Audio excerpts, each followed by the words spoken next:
Hello, everyone, and welcome back to Mr. English Channel, where learning English is easy and fun. I'm Emily. Hello, Emily. Hi, everyone. I just got my morning coffee and I am feeling great today. That is wonderful to hear, Paul. I actually had a very nice morning, too. Oh, really? Did something special happen? Not really special, but I had a lovely little chat with a stranger at the bus stop. Ah, I love those little moments. What did you talk about? Just the weather and her beautiful coat. We spoke for maybe 2 minutes, but it made me smile. That is exactly what we call small talk, and it is so important, right? Exactly. That is our topic today. We are going to talk about small talk in English. So, what is small talk exactly? For our listeners who might not know. Small talk is a light, casual conversation. We use it with people we don't know very well. Right. It is friendly and polite.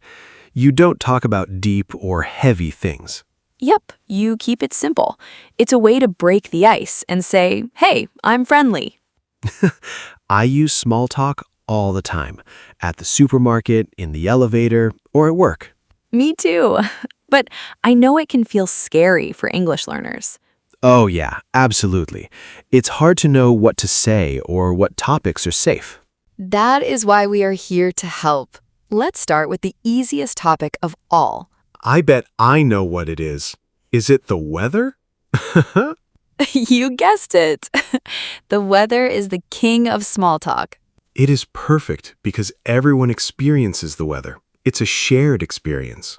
Exactly. If it's a beautiful day, you can just say, beautiful day today, isn't it? And the other person will usually agree. They might say, yes, it's gorgeous. But what if the weather is bad? Can you still use it for small talk? Oh, for sure. Complaining about the rain is a classic small talk move. It really is. You can say, I can't believe this rain. Stay dry out there. Yeah, or it's so cold today. I need another coffee. That is a great one. It's natural and easy to reply to. What is another good topic, Emily, besides the weather? The weekend is always a safe bet. People love talking about their days off. True. On a Monday, you can ask, did you have a good weekend? And on a Friday, you can ask, any fun plans for the weekend? But what if they say no? What if they just say no plans? That is okay. You can just say, oh, a quiet weekend sounds nice. Sometimes we just need to rest. That is a perfect response. It is warm and polite. Let's take a quick pause here. If you are enjoying this conversation, please hit the like button and subscribe to our channel. Yes, and share this video with a friend who is practicing English. We love growing this community. And leave us a comment below. What is your favorite small talk topic? Tell us your thoughts. I can't wait to read those comments. Okay, back to small talk. So we have the weather and the weekend. What about compliments? Oh, giving a compliment is a fantastic way to start a conversation. I totally agree.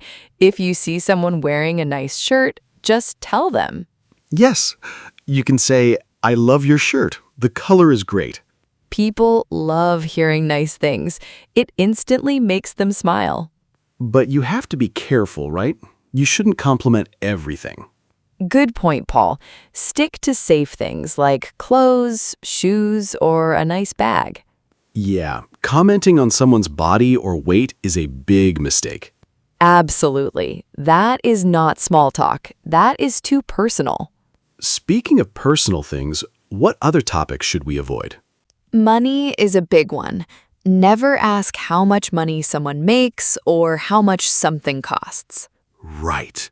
And politics is also bad ideas for small talk. Exactly. Small talk should be light and easy. No arguments. Keep it positive.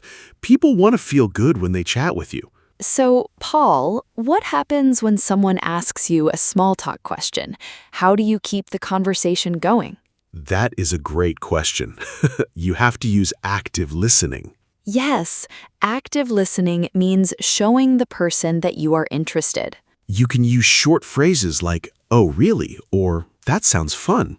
Or simply, me too. Or, I know, right?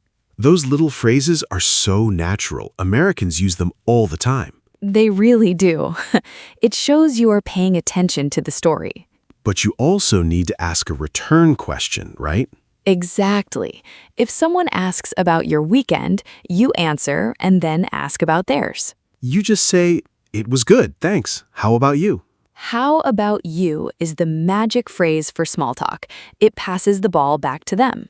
It keeps the game going. Small talk is like playing tennis. That is a perfect comparison, Paul. You hit the ball back and forth. Yes.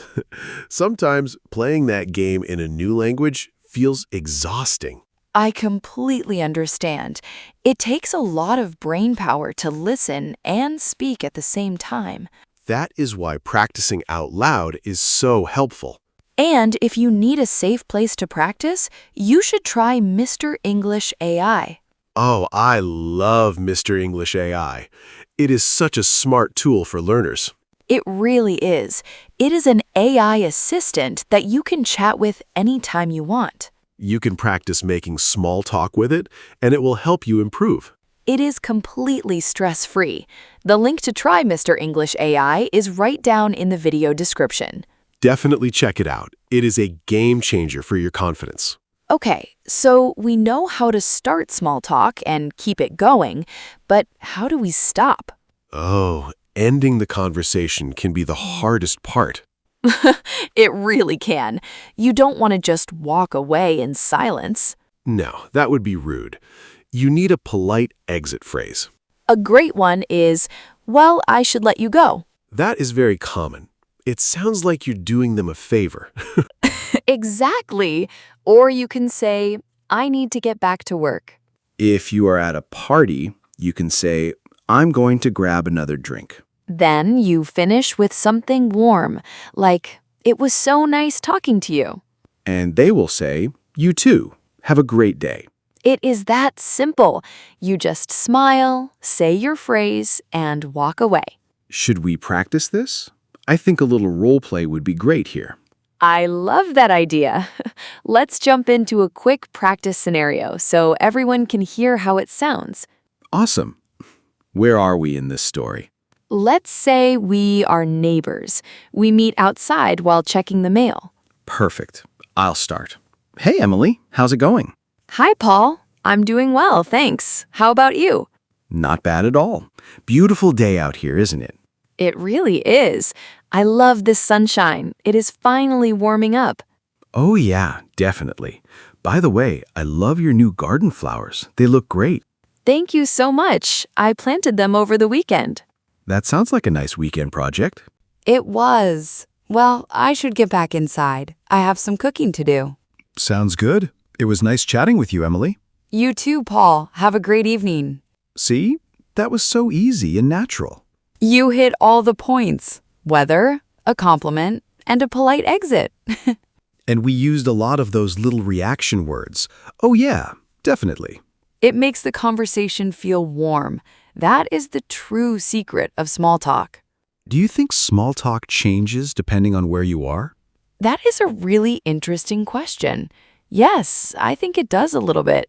Like small talk at the office is different from small talk at a party. Exactly. At the office, you might talk about the coffee machine or a big meeting. But you still keep it light. You don't complain about the boss. No, never complain about the boss during small talk. At a party, small talk is usually about the food or how you know the host. Right. You can say, this pizza is amazing. Have you tried it? Or, so how do you know Sarah? Those are perfect icebreakers. They are safe and friendly.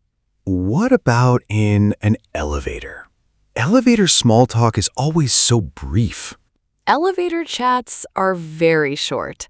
Just a quick good morning and maybe a comment on the weather. Sometimes an elevator is just quiet, and that is okay too. Yes. Don't force it. If the person is looking at their phone, just let them be.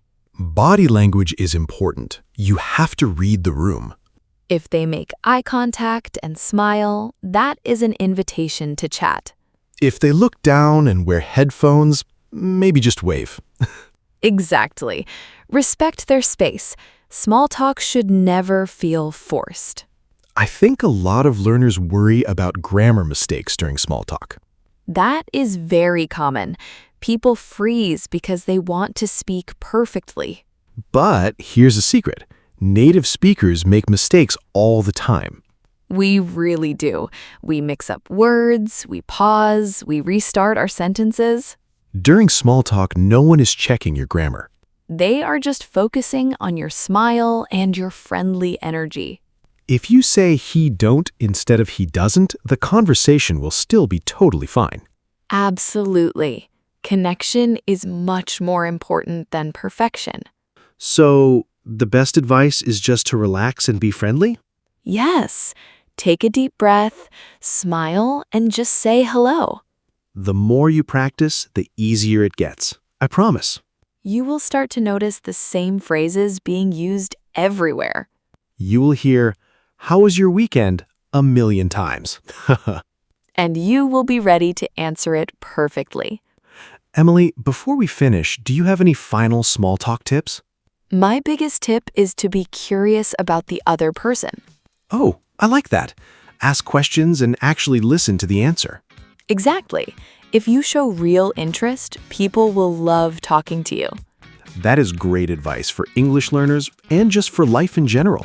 Thank you. I think so too. We all just want to feel heard. Well, this has been a really fun topic today. I feel very chatty now. Me too. But it is time for us to wrap up the episode. Don't forget to practice your small talk this week, everyone. Even just saying, "Beautiful day, isn't it?" is a great start. And if you haven't yet, please subscribe to the channel and give this video a like. It really helps us out. Thank you so much for learning with us today. See you next time, everybody. Keep practicing. Bye, everyone. Have a wonderful day.